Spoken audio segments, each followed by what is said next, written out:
तो कैसे आप लोग, उम्मीद करता हूँ आप लोग अच्छे से होंगे और बहुत ही मज़े में होंगे। तो भाई साहब विराट कोहली ने शतक मारा 135 runs and 52 hundreds for Virat Kohli. Rohit Sharma ने भी रिकॉर्ड्स तोड़े एंड जो उसने आज साढ़े साढ़े 300 छक्के लगाए भाई साहब। 351 सिक्सेस उस बंदे ने लगाए, उसने आफरीदी को पीछे छोड़ दिया है भाई साहब 350 के साथ। एंड रोहित शर्मा ने मारे हैं 351। तो भाई साहब रोहित शर्मा ने भी काफ़ी रिकॉर्ड्स तोड़े। एंड जब आप अपने सीनियर्स को रिस्पेक्ट देते हो तो भाई साहब वो आपको मैचेस जिताते हैं। तो ये आज आपको एग्जांपल मिली, जिस तरह विराट ने 135 रन्स किए एंड बहुत ही खतरनाक इनिंग खेली उसने। रोहित शर्मा ने हाफ सेंचुरी बनाई, KL राहुल ने हाफ सेंचुरी बनाई एंड जडेजा ने फिर फिनिश किया। 350 रन्स बनाए भाई साहब इंडिया ने। तो भाई ये मैच था रांची में भाई साहब। यहाँ पर कहा जाता है कि भाई साहब पैराडाइज है ये बैटर्स के लिए। यहाँ पर काफ़ी रनर्स बनते हैं एंड थोड़ी बाउंड्रीज भी छोटी थी, लेकिन भाई साहब 350 रनर्स यहाँ पर पार स्कोर है, यहाँ पर आप उस पर लड़ाई कर सकते हो।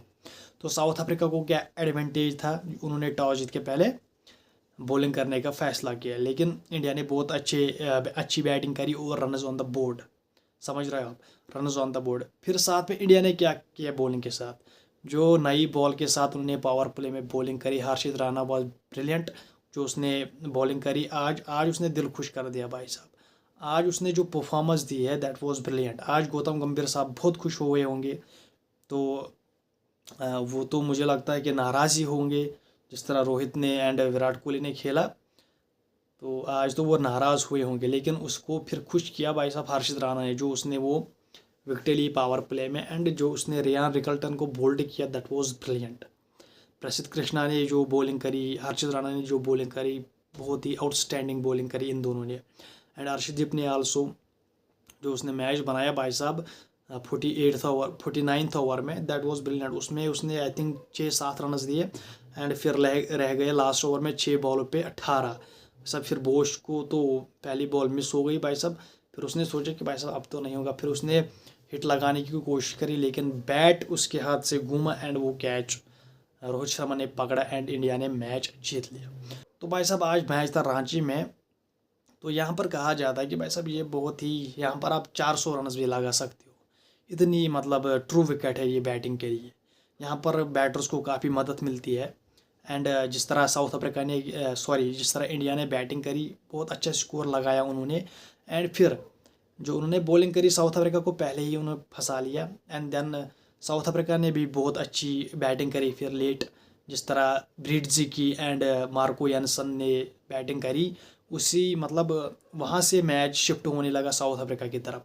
फिर जब कुलदीप यादव आया, क्योंकि पहले स्पेल में कुलदीप यादव को बहुत मार पड़ी लिटरली, जो मार्को यानसन ने उसे मारा भाई साहब, कुत्ते की तरह उसने उसको दुम्बा बना दिया, छक्के चौके टांग पे, कभी ऊपर कभी नीचे, मतलब जिस तरह मार्को यानसन खेल रहा था वो खिलवाड़ कर रहा था हमारे बॉलर्स के साथ। फिर कैप्टन साहब ने उसे रोका। फिर जब दूसरे स्पेल के लिए आया कुलदीप यादव, तो भाई साहब वहाँ पर उसने उन दोनों को ही आउट ले लिया, ब्रिड्जे की एंड मार्को यानसन। भाई साहब 2 बड़ी विकेटें आपको कुलदीप यादव ने दिलाई और भाई साहब 4 विकेटें ली कुलदीप यादव ने। वहाँ से मैच फिर शिफ्ट हुआ इंडिया की तरफ। लेकिन फिर कौन आता है भाई साहब, फिर आता है कार्वन बोश, वो स्टे करता है वहाँ पर, क्या कहते हैं इसको, सिंगल रन बॉल खेलता है भाई साहब एंड अपनी 50 भी मुकम्मल करता है। बर्गर के साथ वो रनस करता है। एंड कौन था वो भाई साहब, यार उसका नाम नहीं पता, वो रहने दो यार। फिर बर्गर ने अपनी रन बॉल किया, फिर लास्ट ओवर में चला गया मैच। वहाँ पर वो पहली गेंद पे शॉट मारता है एंड वो जाती है स्ट्रेट, लेकिन वहाँ वो सिंगल नहीं लेता है भाई साहब। तो फिर दूसरी गेंद पे वो हिट करने की कोशिश करता है, लेकिन उसके हाथ से बल्ला घूमता है एंड कैच वहीं पर चढ़ जाता है भाई साहब। रोहित शर्मा कैच पकड़ता है एंड इंडिया इस मैच को जीतता है। यहाँ पर आपको क्या लगा, जो मैंने एक कहानी बताई आपको यही लगा, लेकिन यहाँ पर आप देखो कि साउथ अफ्रीका ने कितना चेज़ किया भाई साहब। 350 का स्कोर वो चेज़ कर रहे थे एंड उनके टॉप थ्री है खतरनाक बल्लेबाज है भाई साहब। मार्करम ताबड़तोड़, रिकल्टन ताबड़तोड़ एंड क्विंटन डी कॉक, जो अभी भी पाकिस्तान में तबाही मचा के आया है, जो उसने वहाँ पर शतक मारा, 50 मारी, वहाँ पर उसने रनस किए हैं। लेकिन इनके टॉप 3 फेल होते हैं भाई साहब। एंड देन खेलते हैं भाई साहब breed ज़िके and Marco Jansen.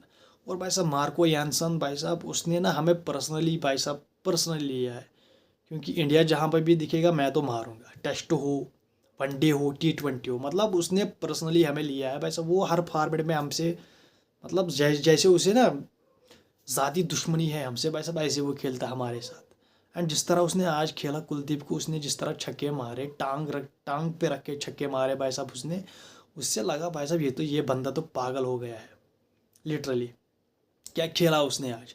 And ब्रिड्जी के भाई साहब वो पाकिस्तान के टूर पे कप्तान था भाई साहब, जो वहाँ पर भी उसने रनस बनाए। ये तो रनस बनाता रहता है 50-60, मतलब ये ऐसे रनस बनाता है, लेकिन अभी तक ये बड़े फिगर्स में कन्वर्ट नहीं कर पाता है भाई साहब। 70 बनाता है, 50 बनाता है, लेकिन उसको बड़ी फिगर्स में कन्वर्ट नहीं कर पाता है। ये कंटिन्यूसली रनस बनाता जाता है भाई साहब ब्रिड्जी के। तो भाई साहब यहाँ पर मैच फंसता है पूरी तरह, साउथ अफ्रीका की तरफ मैच चलता है। अब ये स्ट्राइक मतलब रन बॉल खेल रहे थे, मतलब इनको कोई स्कोर बोर्ड का प्रेशर नहीं था, क्योंकि जिस तरह ये खेल रहा था मार्को यानसन 38 बॉल्स पर 70 रनस भाई साहब, 70 रन उसने 38 बॉलों पे बनाए। एंड लिटरली यार मुझे लगा भाई साहब उसको ना फुटबॉल दिख रही थी ये बॉल। साउथ अफ्रीका को पता था हमने टॉस जीता, हम पहले बॉलिंग करेंगे, बाद में ड्यू आएगी, फिर बॉलिंग करना मुश्किल हो जाएगी, इंडिया के स्पिनर्स को ग्रिप करने में मुश्किल होगी, इंडिया के फास्ट बॉलर्स को ग्रिप करने में मुश्किल होगी। लेकिन हमारे बॉलर्स ने पहले ही काम कर दिया आधा काम भाई साहब, जो हमने टॉप 3 उनके उखाड़ लिए भाई साहब। वहाँ पर तो इंडिया ने आधा काम कर दिया था उनका, क्योंकि उनके टॉप 3 ही बहुत बड़े बल्लेबाज थे। तो अब ये मिडिल ऑर्डर में आया था ब्रिड ज़िके भाई साहब, ब्रिड ज़िके एंड मार्को यानसन भाई साहब, इन्होंने 100 रनर्स की पार्टनरशिप बनाई भाई साहब। वहाँ से मुझे थोड़ा घबराहट होनी शुरू हो गई कि जिस तरह इन्होंने रनर्स की ये पार्टनरशिप बिल्ड करी, 100 रनर्स की पार्टनरशिप भाई साहब, वहाँ से थोड़ा लगा मुझे कि यार ये तो मैच को लेके जाएंगे। लेकिन फिर कप्तान साहब क्लासिक केएल भाई साहब वो अपनी फिरकी घुमाता है भाई साहब, कुलदीप को लाता है। लिटरली यार कुलदीप यादव आते ही उसी ओवर में भाई साहब दोनों को लेता है, ब्रिड ज़िके को भी लेता है, मार्को यानसन को भी लेता है। मतलब वहाँ पर वो लिटरली मैच टोटली शिफ्ट करता है हमारी तरफ। लेकिन फिर आता है मतलब कार्बन बोझ भाई साहब, वो भी रन बॉल खेलता है भाई साहब, वो भी छक्के मारता है, चौके मारता है। मैंने सोचा यार ये तो 9th नंबर तक खेल रहा है ये प्रोटीज, यार इनके पास ये क्या खाते हैं भाई। 8वां नंबर का भी बल्लेबाज भाई साहब छक्के मारता है बिना भी डर नहीं।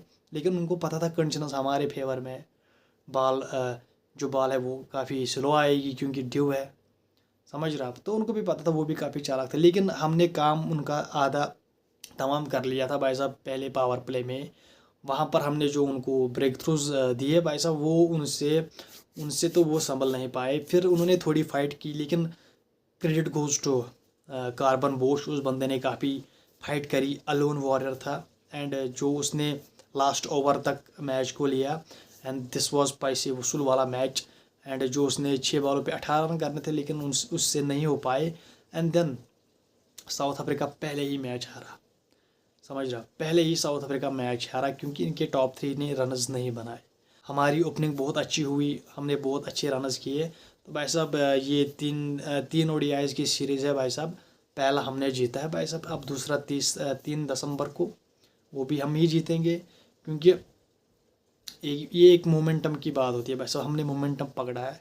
वाइड बॉल में हम बहुत ही अच्छी टीम है, लेकिन भाई साहब आपको याद रखना होगा साउथ अफ्रीका मतलब हैवी टीम नहीं है भाई साहब, ये खतरनाक टीम है ओडीआईज़ की, समझ रहे आप। तो आज तो इन्होंने दिखा दिया कि भाई साहब हम 350 भी चेज कर सकते हैं लिटरली। आज उन्होंने बहुत अच्छा खेला और विराट कोहली का शतक भी आया आज। तो मैं तो ये परेशान हूँ कि भाई साहब रोहित शर्मा ने, सॉरी यार गौतम गंभीर ने कैसे इन दोनों को बाहर निकाला लिटरली यार। मतलब आपके सीनियर प्लेयर टेस्ट में तो ये बनते नहीं थे भाई साहब, आप इनको फोर्सफुली कहो कि आप रिटायरमेंट दे दो, टेस्ट में तो बिल्कुल भी नहीं बनता था।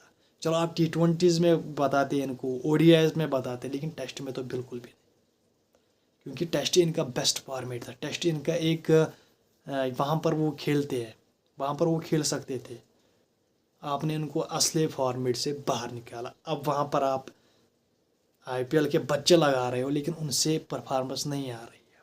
तो अब यहाँ पर आप फंस गए, अब हमारे यहाँ पर शोर उठ रहा है कि भाई साहब आप डोमेस्टिक के प्लेयर्स को चांस दो, आप उनको आजमाओ, आप IPL के कल के लौंडे लफाड़ों को क्यों गुस्सा देते हो भाई साहब टेस्ट में।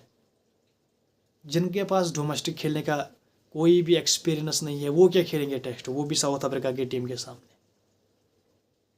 ये बात भी सच है भाई साहब। आप उनको भाई साहब खिलाओ जो डोमेस्टिक में अपना रगड़ा बनाते हैं भाई साहब, अपना पसीना बहाते हैं वहाँ पर दिन रात खेलते हैं, 5-5 दिन खेलते हैं, 4-4 दिन खेलते हैं कड़ी धूप में भाई साहब। उनको आप मौके दो। आप देते हो भाई साहब IPL के लड़कों को जो 3 बॉल पे 3 छक्के लगाएंगे भाई साहब, वो खेलेंगे टेस्ट क्रिकेट हमारे यहाँ। इससे हम ट्रांजिशन कहते हैं।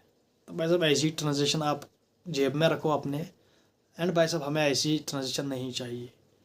तो भाई साहब ये तो हो गया, आप क्या ही कर सकते हैं। लेकिन लिटरली यार अफसोस तो होता होगा गौतम गंभीर को, भाई साहब मैंने बहुत बड़ी गलती करी रोहित और विराट कोहली को बाहर निकाल के। एंड यहाँ पर मुझे ऋतुराज गायकवाड़ आज दिखा भाई साहब प्लेइंग 11 में, उसे खिलाया गया, लेकिन उसका कैच पकड़ा गया भाई साहब।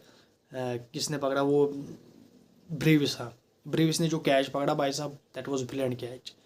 एकदम वो उछल के उसने पकड़ा, सुपरमैन की तरफ ऐसे उसने हाथ उस तरफ बढ़ा दिया और भाई साहब पूरा हवा में और कैच पकड़ा।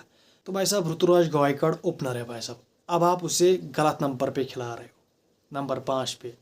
तो भाई साहब आप एक ही मैच मत दो भाई साहब, उसे पूरे तीनों मैच दो। क्योंकि यार आप उसे अपने नंबर पे नहीं खिला रहे हो, आप उसे 5th नंबर पे खिला रहे हो। तो भाई साहब उसे भी थोड़ा कॉन्फिडेंस मिले यहाँ पर खेलने से, समझ रहे हो आप। तो उसे आप तीनों मैचेस खिलाओ, उसे ड्रॉप मत करो।